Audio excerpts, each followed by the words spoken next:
விருதுநகர் மாவட்டம் வத்திராயிருப்பு சுற்றுவட்டார பகுதிகளில் நெல் அறுவடை பணிகளை துவங்கியுள்ள விவசாயிகள் நெற்களம் இல்லாததால் பாலத்தை பயன்படுத்தும் அவல நிலை ஏற்பட்டுள்ளது.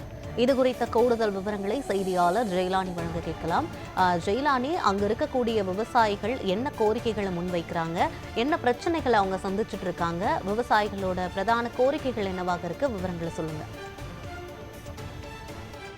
யுவராணி, விருதுநகர் மாவட்டம் வத்திராயிருப்பு கூமாப்பட்டி பகுதி என்பது மேற்கு தொடர்ச்சி மலை அடிவாரத்தில் அமைந்துள்ள பகுதி. இந்த பகுதியில் பிரதானமாக தென்னை நெல் விவசாயம் என்பது நடைபெற்று வருகிறது. குறிப்பாக வத்திராயிருப்பு மற்றும் அந்த சுற்றுவட்டார பகுதிகளான கூமாப்பட்டி, கான்சாபுரம், அத்திக்கோயில், ரகுமத் நகர், கொடிக்குளம், நெடுங்குளம், தானிப்பாறை, மாத்தூர், மகாராஜபுரம், தம்பிப்பட்டி, இலந்தைக்குளம், கோட்டையூர், சுந்தரபாண்டியம் உள்ளிட்ட பகுதிகளில் உள்ள விவசாயிகள் ஆயிரக்கணக்கான ஏக்கரில் நெல் விவசாயத்தையே பிரதானமாக விவசாயம் செய்து வருகின்றனர்.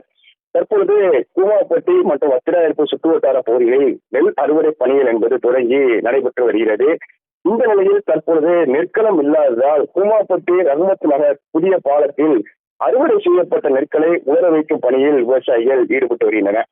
பாலத்தை நெற்களமாக பயன்படுத்துவதால் போக்குவரத்திற்கு இடையூறு ஏற்படுவதாக ஒரு குற்றச்சாட்டும் எழுந்துள்ளது.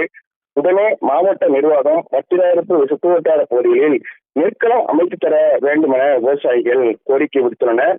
தொடர்ந்து ஒவ்வொரு அறுவடை காலத்திலும் தாங்கள் கோரிக்கை வைப்பதாகவும், ஆனால் அரசும் மாவட்ட நிர்வாகமும் செவி சாய்க்குவதில்லை எனவும் ஒரு குற்றச்சாட்டை விவசாயிகள் முன்வைக்கின்றனர்.